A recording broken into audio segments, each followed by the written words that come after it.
And we're live. And money, money, money, money, money. What do I do with it? How do I make it? How do I make more of it? You're in the midst of a money series. I want to say one word and one word to you only: brand. As wild as it may seem, and you might be thinking to yourself, well, Tiffany, shouldn't you be talking about savings accounts and where to invest my money and all of the above? Yeah.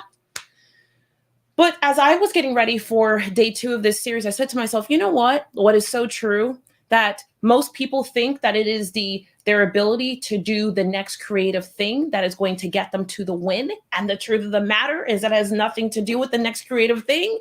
You know what it has everything to do with? This word called brand. Let me say this and say this cleanly. Brand is the name of the game. Building a brand is what allowed me to jump from here to there. Building a brand is how I left knocking on 45 doors a day myself, and then I was able to attract other people who would be willing to learn how to master the sales game and to knock on 40 doors a day as well. Brand is what will fix your hiring problem. It will fix your scaling problem. Brand will fix your retention problem. Brand will fix your pricing problem. Brand will fix your ... You fill in the blank. I can't tell you how many people or CEOs come to me and they're like, Tiffany, we're doing $4 or $5 million, but I feel like I'm drowning. And I'm like, oh, I know how that feels. Tiffany, I have all these things going on, but I'm still doing 70, 80 hours a week. And I'm like, oh, I know exactly how that feels.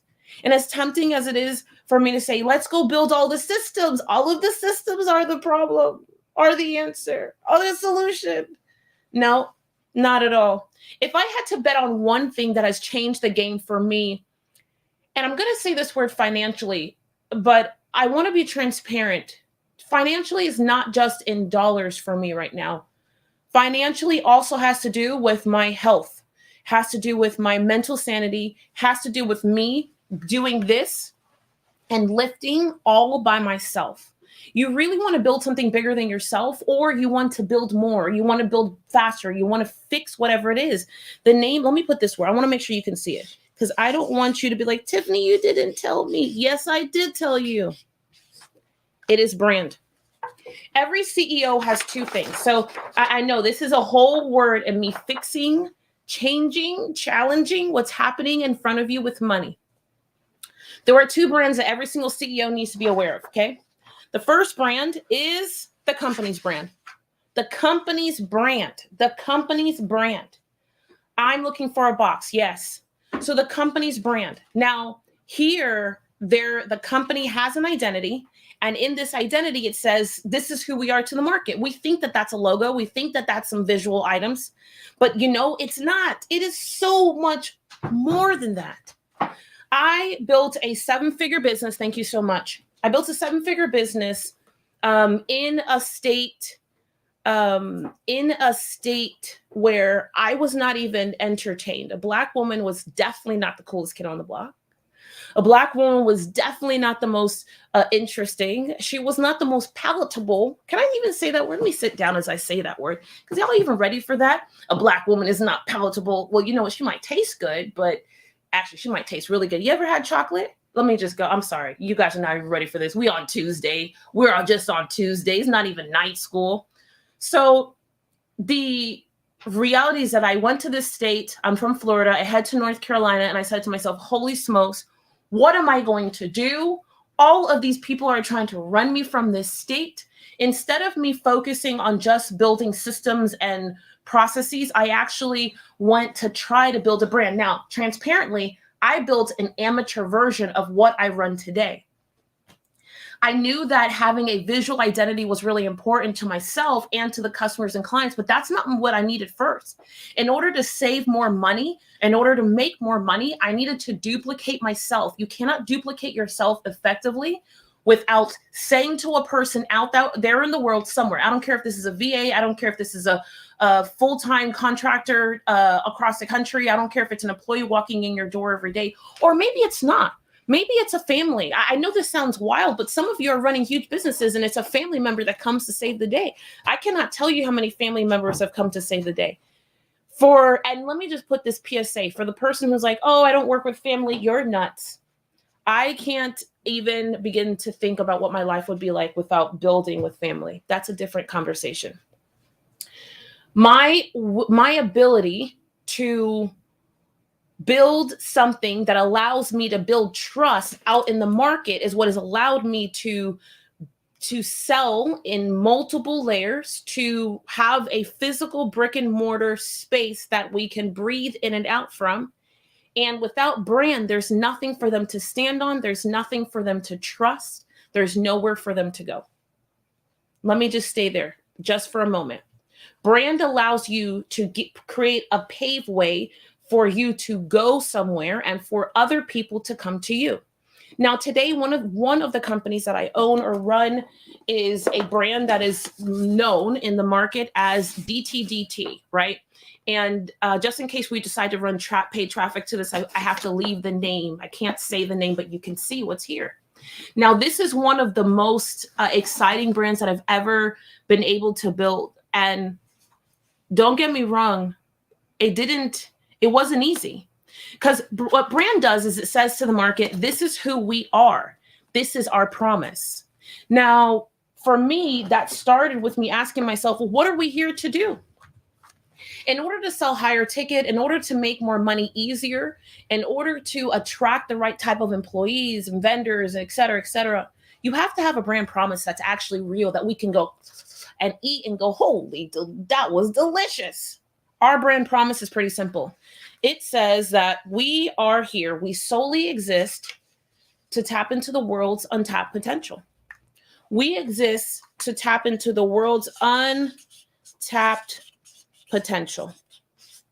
And that is rooted in every single potential. Now, if I could spell potential, it'd be really, really actually P-O-T. I'm going to put an L at the end and call it a day. Yeah, I know there's an L somewhere. Okay.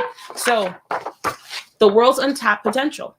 Every time that I talk to a vendor, a contractor, an employee, or someone, I can't really sell or position, this is where we are. I really actually have to say, hey, this is where we're going. My responsibility to the market is to be clear on where are we going? What are we doing once we get there? And what is in it for you? Brand. Now, brand comes in a couple of forms, but I'm going to boil them to some questions. So one of the first is voice. What is your brand voice?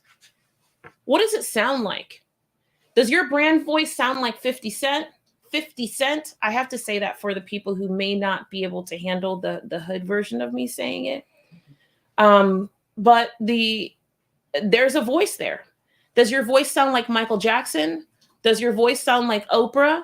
Does your voice sound like Dr. Phil? Does your voice sound like Wendy Williams? There's a big difference between Wendy Williams and Oprah.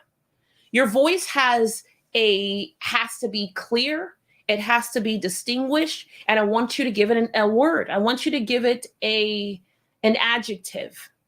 An adjective could be anything simple as nurturing, scientific. It could be profound, artistic. I want you to ask yourself right now, do you have a clear voice? Not a clear message, a clear voice. And if you say, yes, Tiffany, I have a clear voice, I go, Eureka, fantastic. This is amazing, super awesome. Next is, does it have a message? Every single business should be able, every person and every business should be able to identify what their message is to the world. That's first. The second thing that it should be able to do with ease is say and tell their entire business story in 3 sentences. Year to date, I've probably taught well over 100,000 people directly and indirectly, maybe 1 million, on how to actually tell their story. There's this ridiculous idea out in the business world that we create the brand, we create the story first. We create the story first, and then we go back and build the brand. And I'm like, what are you talking about? Every time I hear brand story, is that the right thing? I literally feel like I'm just going to run for the hills, because I'm like, I've never heard of something so backwards. And I can't wait for the person to challenge me. I'm here and ready for it. Let me tell you why it's not brand the story, or it's not story brand. You know what? Let me be clear on the sequence. You don't decide on what the story is. You own the story for what it is. You don't decide on what the story is. You own the story for what it is. And then once you own the story for what it is, then at that moment, then you go and say, great, this is the message, the tone, the essence of it. And here's the brand we're going to build around the story that already is. Do not don't miss the opportunity to own the story for what it is. Every time that I hear in the market that the market wants us to create a brand, just have the brand, and then all of a sudden we create the story to go with the brand. If I've never heard of something so backwards, Disney came first. It is his story. It is Walt's story that came first, and then we created a brand around it.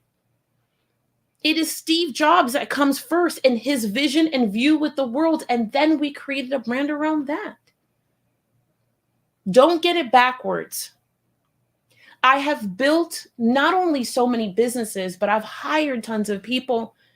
I have had to sell my knowledge, a product, a widget, from anywhere from 5K to $1 million. And it doesn't change the fact that I have a responsibility to know what the story is and then allow the brand to speak for it.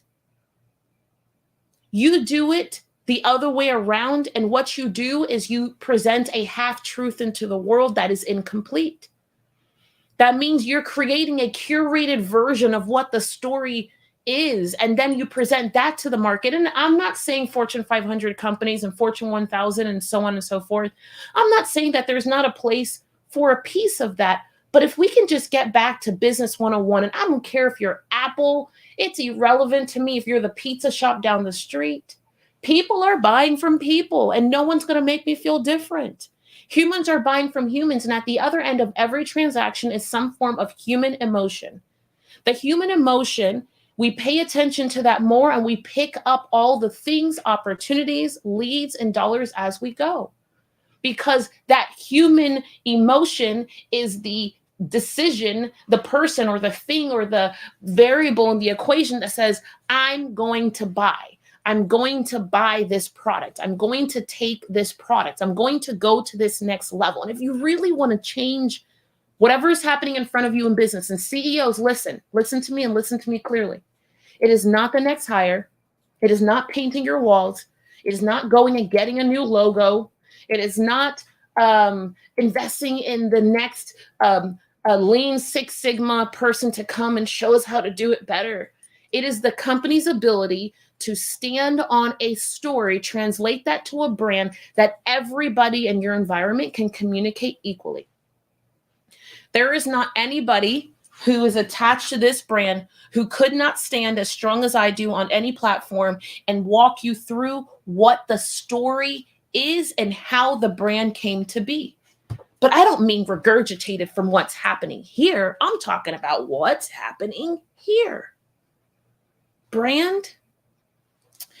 So we have voice, we have the message, and then what we have is we have the you can't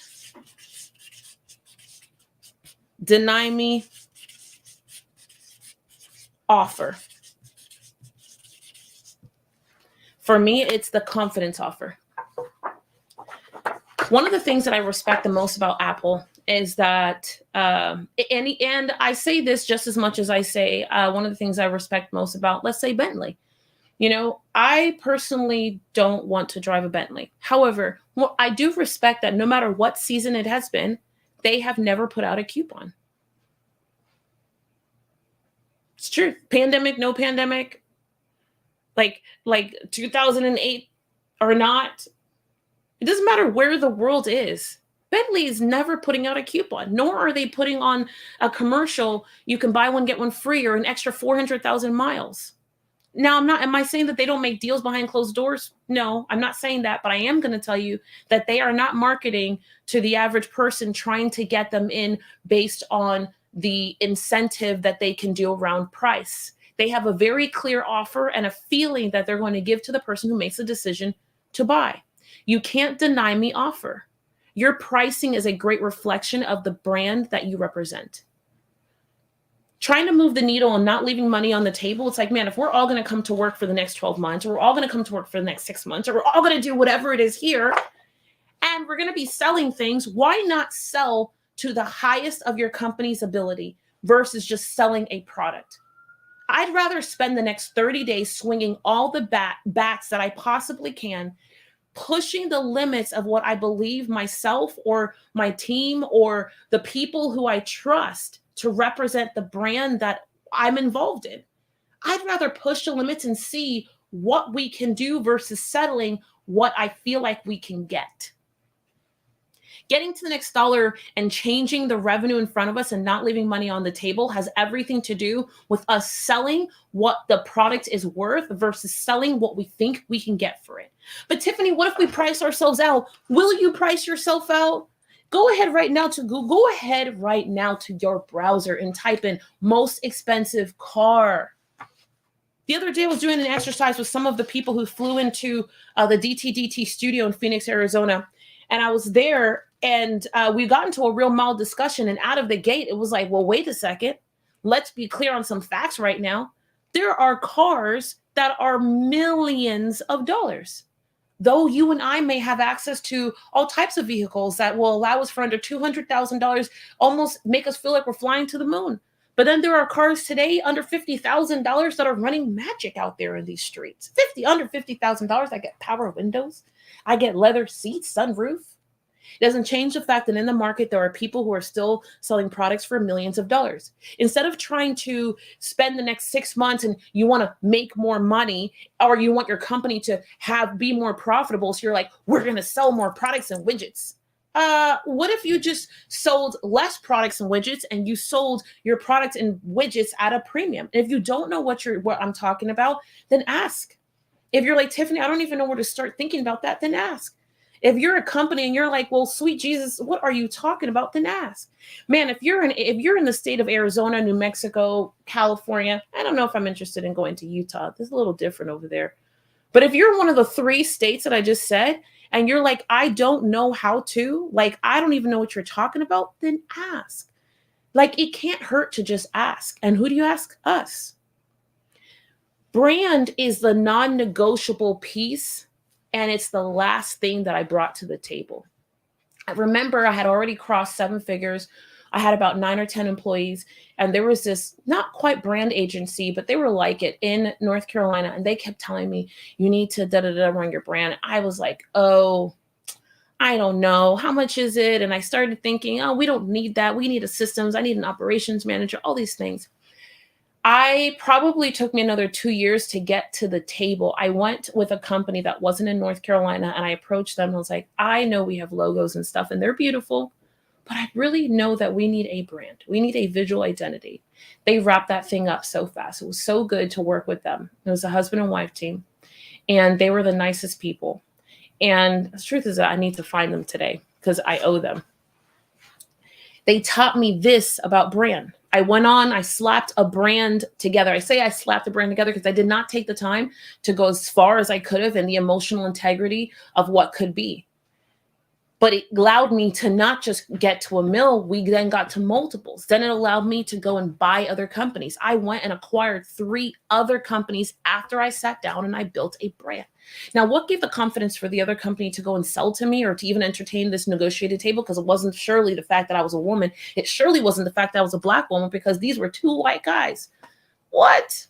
2 white guys are not trying to come knock on no Black woman's door in the state of North Carolina and be like, hey, can you buy, can we partner and do something? That's not happening. So if it were me and me alone or my knowledge and my business acumen, that wouldn't have been enough. But you know what was enough? The brand that I had built. As much as I wish I had learned more or taken the time to dive more into brand at that time, I'm so glad that I didn't because it allowed me to take that little knowledge to another level.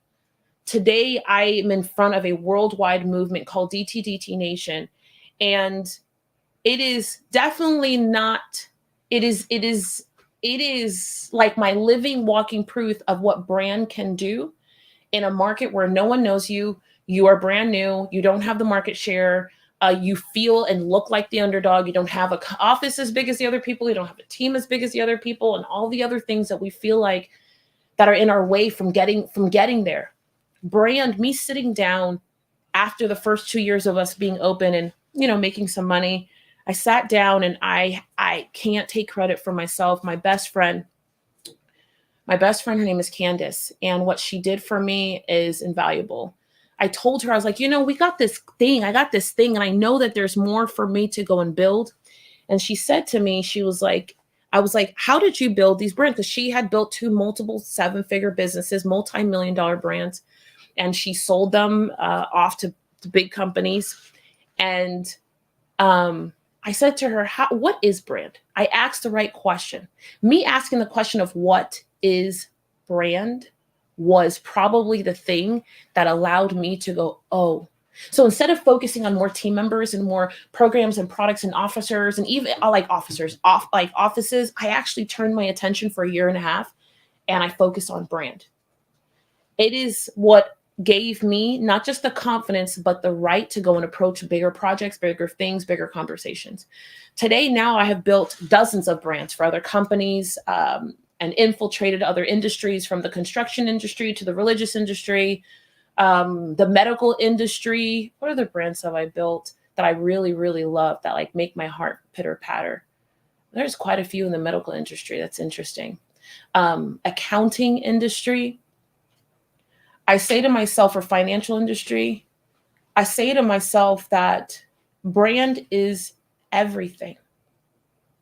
So as I wrap up, what money don't I want you to leave on the table today? What is the money talk for today? It is, do not leave brand behind, bring brand to the front. Where is my brand? My brand is in the midst of my tone, my voice, and then it goes on to other things. Look at this frame that we're in right now. Whoa. So look at this frame that we're in right now. And I'm going to wrap it up with this. So right now I'm in a frame, and you see me, I'm a bit dressed down. I'm not in a dress like I normally would be on stage. I definitely don't have any DTDT gear on, but I am still somewhat shaped from figure in brand. And every piece that is around me is part of the energy that is flowing in the studio that I'm in. Right now I'm standing in Studio B. Every part of what you see and feel, from the tone that is coming out to my mouth to how I physically look and everything around us. Now, if we were to send you a piece of material, you met one of our awesome team members, you're going to see and feel the exact same thing, whether they're Black or white or female or male or 28 or 52. It doesn't change the fact that each and every person is carrying and floating with the same energy. It allows me to take the team that we have and do 4 to 5 times what our competitors do, simply because of the fact that we are moving as a unit because of the brand that is woven through us, not because of who we are, or we're all this demographic, or we're all women or men or any of the above. Not at all. And for the person thinking, oh, well, Tiffany, that works for you, I think that I would dare say it works for all of us. It's just if we're willing to entertain that brand goes first and everything else goes second. Brand first, offer second, squad third, sales next, and systems last. That is the order in which we go, well, where do I start? I don't want to leave any more money on the table. So this part of our money series was rooted in me saying brand. You want to change something, brand. And if you're like, I can't go and build it, I don't know where to start. Well, we do. Period. I can't wait to hear the next question that comes in. Tomorrow is going to be so good because I have someone who's going to be in our studio with us talking about all things money. It's going to be the best, rawest money conversation that there ever was. Okay. That's a wrap. I'll see you later. 10, 12, 3 o'clock, 6 o'clock every single day. Bye.